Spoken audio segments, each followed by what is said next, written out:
Welcome to the Real Estate Huddle, and we are going to talk about what a buyer's market looks like again, and the fact that we are actually in one again for the first time since 2011. Can you believe it?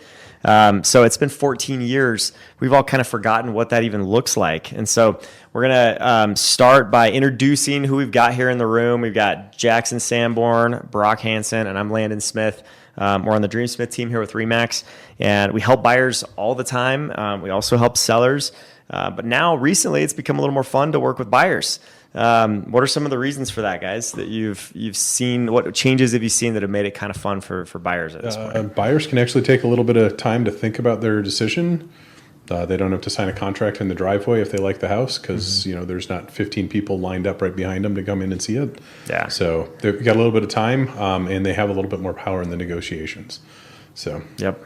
Yeah, more leverage, more convenient, more options. It's just better to be a buyer at this time. Yeah. So, and to put it into perspective, right? We came from a market in 2008, 9, 10, 11 that was the Great Recession, where we had 28,000 homes available in the Denver metro area. Like, that was a saturated market with a lot of listings and not a lot of buying demand because everybody was struggling with affordability, with the crisis, right, of where mortgages were at. A lot of people were underwater on their homes, trying to figure out how to get out of that. So this is a very different market actually than that one. This market, sellers have a ton of equity in their homes. On average, this is like the most equity we've ever had in America in homes. So real estate has grown so much over the last 12 years that we are actually at a spot where homeowners are not feeling as much of a pinch to have to leave their homes, especially ones that are still locked into low interest rates.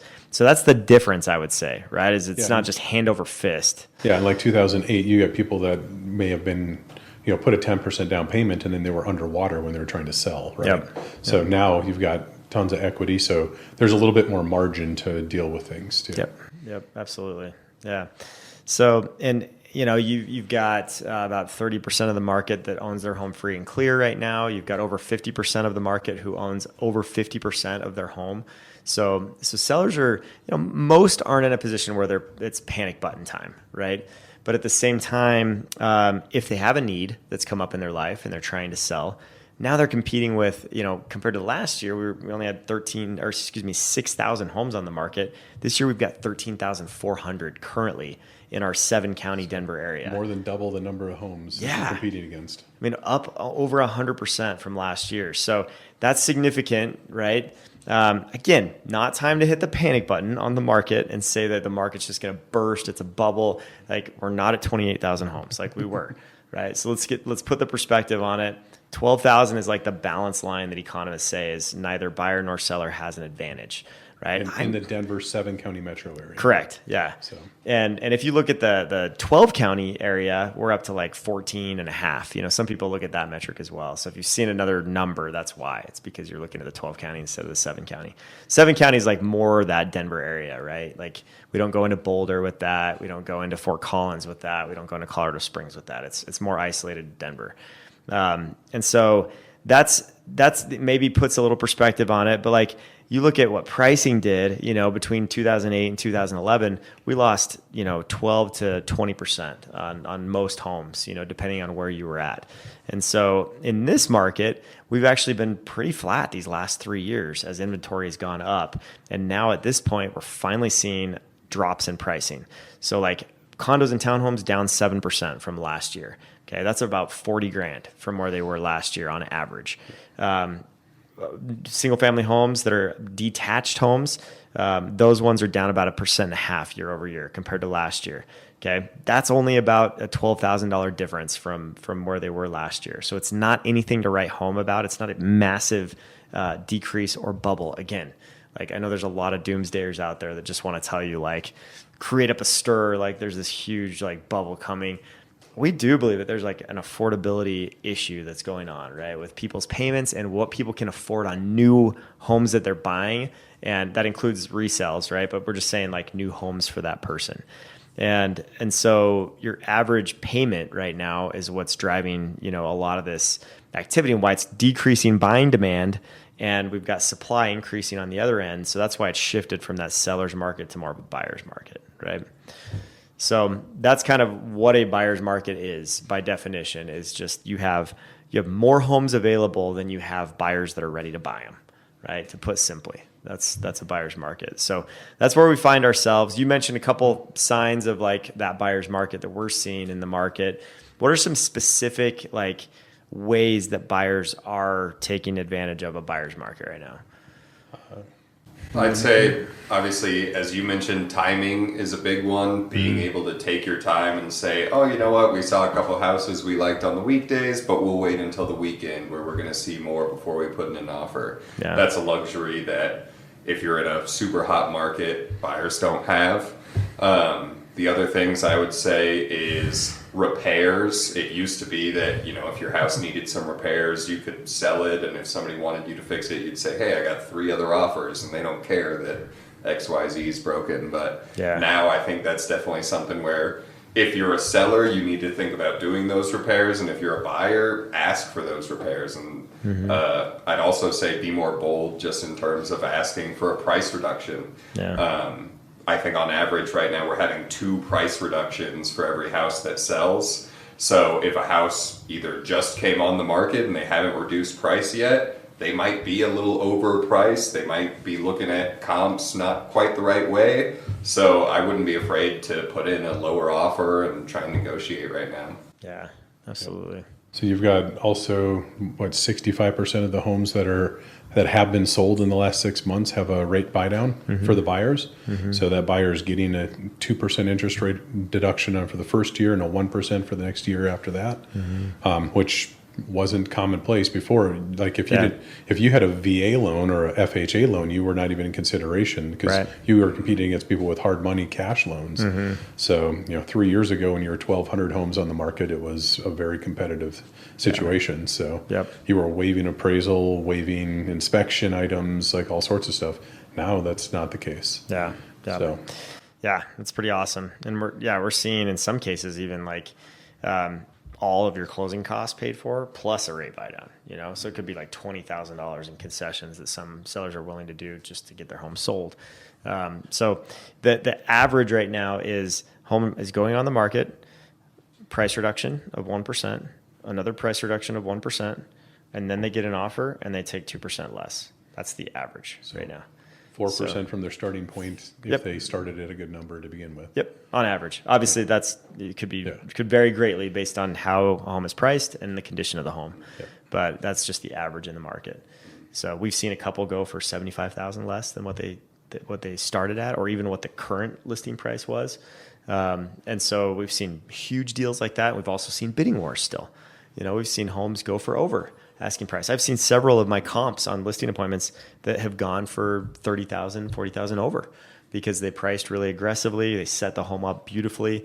So buyers are out there and they're willing to pay for something that makes sense financially. That they can see the value in. So a fully staged home with all the updates already done. Totally. They turn the key, walk in, and you're taken care of. So because they don't want to deal with projects. Right? On the flip side, I've seen homes where they price it too high to begin with and set that expectation wrong, and they sit on the market for 235 days. And then they take it off for the holidays and then come back at a $200,000 price reduction, and then they end up still getting further under that value for what they sold it for. Definitely. It's a fun negotiation to be part of. But when you build equity and the buyers, just by closing on the home and you get equity just to buy the home, you're doing really well. So totally. I'd say another advantage is just options. So you have more homes that you can go out, look at, compare to each other. And I also think that new construction is an option as well. They're offering a lot of incentives right now to try and get buyers and to try and get their inventory sold. So I think that's another place where buyers can potentially take advantage too. Yeah, absolutely. Yeah, we just had a buyer that got $50,000 under the asking price and then got another $15,000 in concessions for a home. And it's like that never would have happened 3 years ago, ever, right? And so those kind of things are happening now. And this home had been on the market for a while. I think it was like 40, 50 days. And what wasn't getting a ton of traffic. And so that's what ended up happening just because they were excited to see an offer come in. So they jumped on it. And so... I mean, that for buyers, sometimes it just doesn't hurt to ask. Just go for it, see what they say. The worst they can say is no. pound sand or whatever you want to call it, right? Like Go kick rocks. Yeah. So you just reset and start over, right? But for sellers, the big key is price realistically, prep your home for sale. Condition matters. All those emotional things matter to buyers. And that's going to help you compete and get your home sold. You may not be getting the premiums that you thought you might get for some of those upgrades or for even a premier location right now, because buyers are very price sensitive, but you will get your home sold where other people won't, right? There's a legit concern right now with like a home not selling that's not priced right and doesn't look good. And so also the advantage to some buyers in this market right now, if you can look past cosmetic updates, carpet, paint, right? You can't change location, you can't change the lot size. Yeah. But if you can deal with some of the cosmetics or some of the improvements, there's really great opportunities for you to buy a home and at a great discount. Totally. So Yep. Absolutely. Yeah. So for buyers, like make sure you're pre-approved and you know your budget that you're looking to spend, because we can't tell you how many people we've gotten started looking and then they look at the payment. They're like, actually, we're going to wait till next year. Right. So like know what the payment's going to look like up front so that you know if you can go forward or not. Yeah. And then don't be afraid to negotiate. Come in low sometimes and work with an agent that knows how to leverage this buyer's market. And that's what we do for people all the time. So sellers, make sure you stage your home is a big deal right now. Create that emotional appeal. Yeah. Do the updates, paint the walls, do that Totally. carpet, Yep. that type of stuff. And it makes such a difference. And It does. From someone who never saw value in that 10 years ago, and I've seen it being repeated on all of the listings, and it's like, yeah, I get it. Yep. So you tour 500 homes with people and they can't see past the orange color on the wall. They may not be a Broncos fan then. So yeah, which would be a shame, especially coming into this year. We're going to be great. Super Bowl or bust, man. But also like price correctly. That is the biggest thing, right? You have to make those adjustments in your head, just that we're not in that crazy competitive market anymore. Price your home right. And otherwise you're going to be chasing the market down. And rather than doing that, get ahead of it by pricing correctly. And then it might even go up for you. That could happen. So yeah. And I've seen experiences like we've had, a couple listings lately in Highlands Ranch that have been on the market. We made adjustments, right? We made a 1% adjustment once on one, but we did it pretty early because we could tell right away that we weren't catching the traffic we wanted to catch. We made that adjustment, and then we got the home sold for just under what we were listed at before. So we probably only took like a 1.5% decrease compared to the 4% average right now. And I felt like we got good value for the home because we adjusted a little bit quicker rather than just waiting 30 days or 60 days to adjust price. So, and if you do the updates, we've still seen competitive offers and we've still seen over asking. Yeah. So, but that, buyers taking a month to go through their home and go through all of that work that they put into it is paying dividends. So, totally. And staging makes a big difference. Yep. So it creates that emotional appeal because a lot of people can't imagine what it looks like with their furniture in it. So 100%. Yeah. I mean, yeah. And that's like, if you were to ask, what are the things that buyers actually care about that they would actually pay for, right? The staging is one, because that creates the ambiance that you want during the showing. The other thing is paint, carpet, or flooring in general, right? That's in style with today's styles. And then also countertops, and I would say cabinets. Like those are the things that are really paying off. And then appliances, stainless still. Good lighting. Yep. Yeah, it makes a big difference. So. Lighting, door hardware, little things like that matter.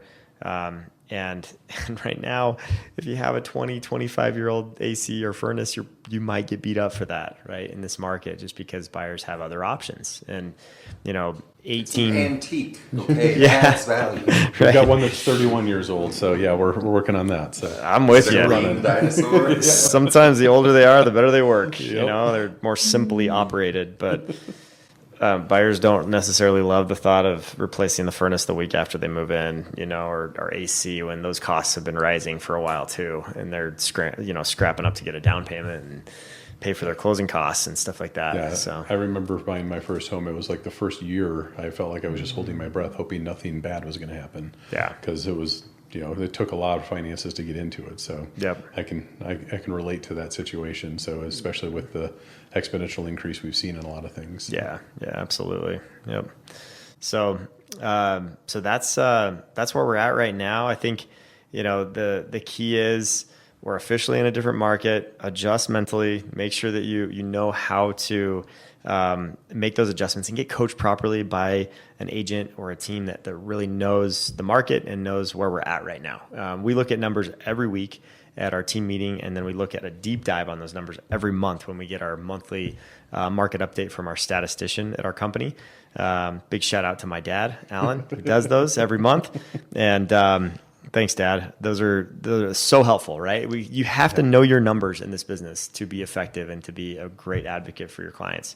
And so many agents don't even pay attention to it. They just go by feeling of like, well, lately I feel like we're, maybe getting a better deal right now, or we feel like we're kind of in bidding wars right now.